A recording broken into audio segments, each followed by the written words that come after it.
السلام علیکم ناظرین، میں اس وقت موجود ہوں روشنائی دروازہ۔ روشنائی دروازہ مغل دور کی تاریخ کا ایک روشنائی دروازہ اس کو کہا جاتا ہے۔ یہ وہ دروازہ ہے جسے لاہور کے 12 دروازے جس کو کہا جاتا ہے، ان دروازوں میں سے ایک دروازہ یہ بھی ہے، اور میں اس وقت موجود ہوں اس دروازے کے بالکل باہر۔ تو اس دروازے کے بارے میں بتایا جاتا ہے کہ اس کو روشنائی دروازہ کیوں کہا جاتا ہے،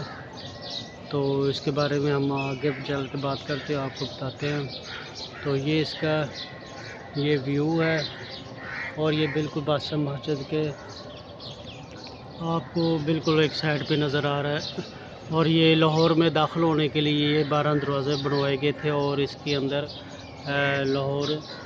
جو پرانا لاہور ہے وہ ادھر اس کے اندر موجود ہے۔ تو روشنائی دروازہ اس کو اس لیے کہا جاتا ہے کہ رات کو داخل ہونے کے لیے شہر کے اندر اس کے گیٹ پہ روشنی جلا کر روشن کیا جاتا تھا۔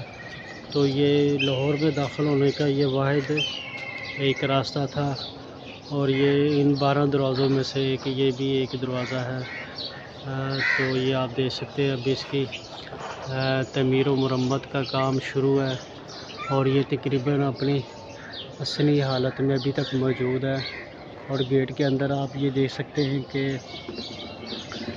اس کے نیچے فرسکو ورک جو اس وقت کا مغل دور کا کام کیا گیا جو ابھی تک موجود ہے، کچھ خراب ہو چکا ہے، کچھ کی مرمت کا کام شروع ہے، اور اس کو اسی طرز پہ تعمیر کیا گیا ہے جو سابقہ دور میں اس کو تعمیر کیا گیا۔ یہ اس کا پرانا حصہ دیکھ سکتے ہیں،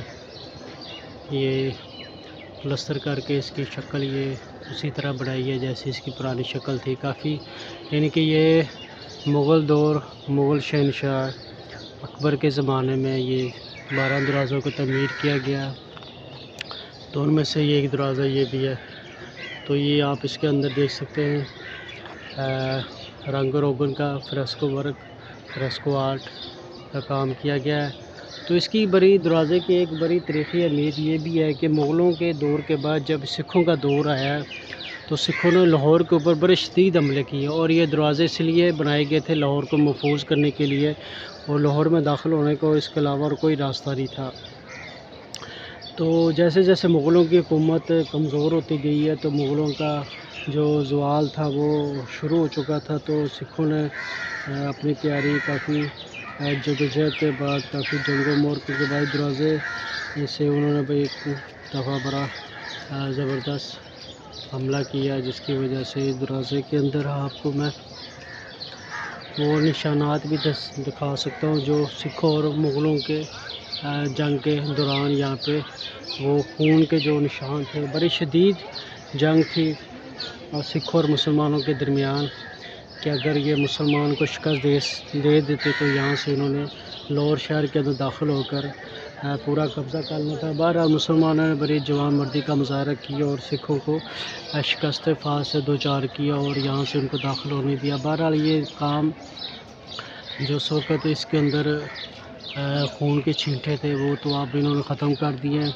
بہرحال ان کو ختم تو نہیں کرنا چاہیے، کیونکہ ایک تاریخی ورثہ تاریخ تھی لوگوں کی یاد آنے کے لیے کہ پہلے حکمران، پہلے لوگ کس قدر جوان مرد اور طاقتور تھے جنہوں نے اپنی جان کے اوپر کھیل کر اس شہر کی، اس قلعے کی حفاظت کی ہے۔ تو اب یہ دیکھ سکتے ہیں، اب یہ اس کی موجودہ شکل ہے، سابقہ شکل اس کی کچھ اور تھی۔ تو بہت ہی پیارا خوبصورت یہ اس کے اندر آپ کو کام نظر آ رہا ہے، اور یہ بالکل بادشاہ مسجد کے ساتھ ہی ہے، وہ سامنے آپ بادشاہ مسجد بھی دیکھ سکتے ہیں، اور یہ بہت ہی پیاری اور خوبصورت یہ اس کی شکل ہے۔ تو ان 12 دروازوں میں سے ایک یہ بھی دروازہ تھا جس کو روشنائی دروازہ کہا جاتا ہے۔ تو کیونکہ آج عید کا دن ہے، ابھی نماز کا ٹائم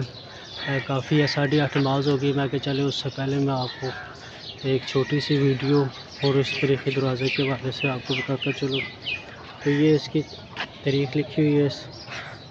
تختے کے اوپر، آپ دیکھ سکتے ہیں، یہ مغل دور کا روشنائی دروازہ ہے، روشنیوں کا دروازہ کہا جاتا ہے، کیونکہ رات کو اس میں روشنیوں سے داخلے کے لیے روشن کیا جاتا تھا تاکہ آنے والے لوگوں کے لیے آسانی پیدا ہو۔ اور یہ طریقہ یہ مغل دور اکبر کے دور میں اس کو تعمیر کیا گیا ہے، اور اس کی یہ ایک چھوٹی شکل ہے جو میں نے آپ کو دکھانے کی کوشش کی ہے۔